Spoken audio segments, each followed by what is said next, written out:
प्रभु श्री राम और उनके भाई लक्ष्मण सुग्रीव और उनकी सेना को साथ लिए माता सीता की खोज करने के लिए चल पड़े।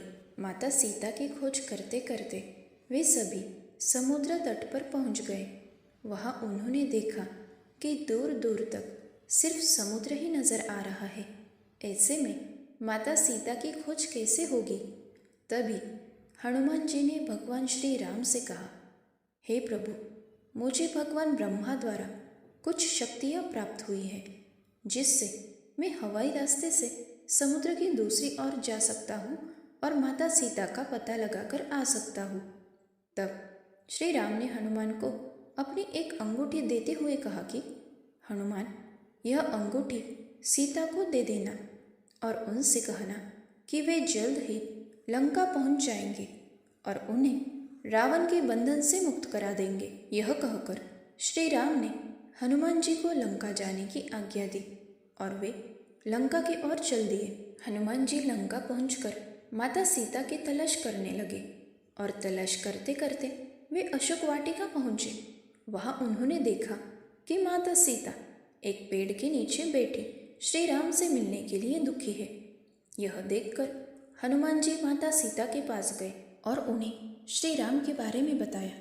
प्रभु श्री राम के बारे में बताते हुए उन्होंने माता सीता को श्री राम की अंगूठी दी और कहा, श्री राम आपको यहाँ से मुक्त कराने जल्द ही आएंगे। तब माता सीता ने अपना चूड़ामणि हनुमान जी को देते हुए कहा कि यह श्री राम को दे देना और उनसे कहना कि उनकी सीता उनकी प्रतीक्षा कर रही है। यह सब होने के बाद हनुमान जी ने माता सीता से कहा कि मुझे बहुत भूख लगी है, क्या मैं इस वाटिका में लगे फल खा सकता हूँ? तब माता सीता ने उन्हें आज्ञा दी। वे एक पेड़ से दूसरे पेड़ कूदते हुए फल खाने लगे और कुछ पेड़ गिरा दिए। यह देखकर वहाँ की देखभाल करने वाले योद्धा उनको पकड़ने के लिए भागे, लेकिन हनुमान जी ने उन्हें भी नहीं छोड़ा। कुछ को मार डाला तो कुछ को घायल कर दिया।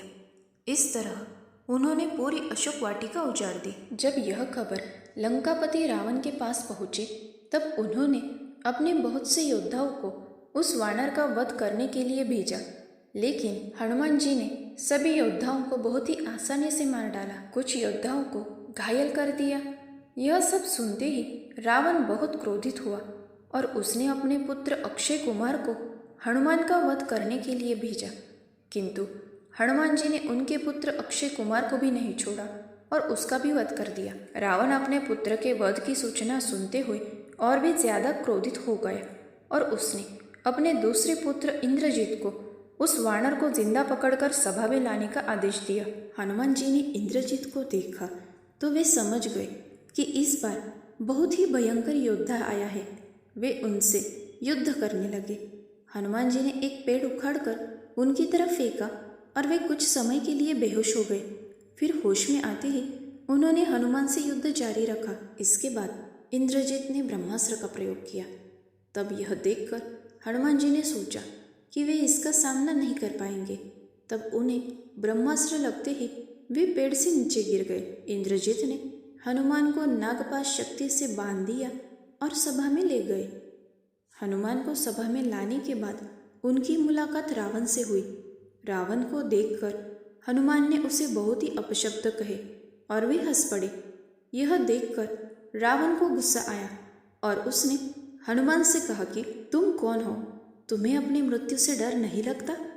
और तुझे यहाँ किसने भेजा है? तब हनुमान जी ने उससे कहा, मुझे उन्होंने भेजा है जो इस सृष्टि के पालन करता है, जिन्होंने शिव जी के महान धनुष को तोड़ा, जिन्होंने बाली जैसे महान योद्धा का वध किया और जिनकी पत्नी का तुमने छलपूर्वक हरण किया है। हनुमान जी ने रावण से कहा कि तुम प्रभु श्री राम से क्षमा मांग लो, उनकी पत्नी माता सीता को सम्मान के साथ वापस कर दो और लंका पर शांति से राज्य करो। यह सुनकर रावण हंसने लगा और कहने लगा कि यह वानर तो बहुत ज्ञान की बातें करता है। और उसने हनुमान से कहा कि वानर, तुम्हारी मृत्यु निकट आ रही है। हनुमान जी ने रावण से कहा कि मेरी नहीं, तुम्हारी मृत्यु निकट आ रही है। यह सुनकर रावण क्रोधित हुआ और उसने अपने योद्धाओं को हनुमान का वध करने का आदेश दिया और सभी खड़े हुए। रावण के भाई विभीषण ने उन्हें रोकते हुए रावण से कहा कि यह दूत है और किसी दूत को सभा में मार डालना नियमों के खिलाफ है। रावण ने उन्हें रोका और सभी से पूछा कि इसे क्या सजा दी जाए।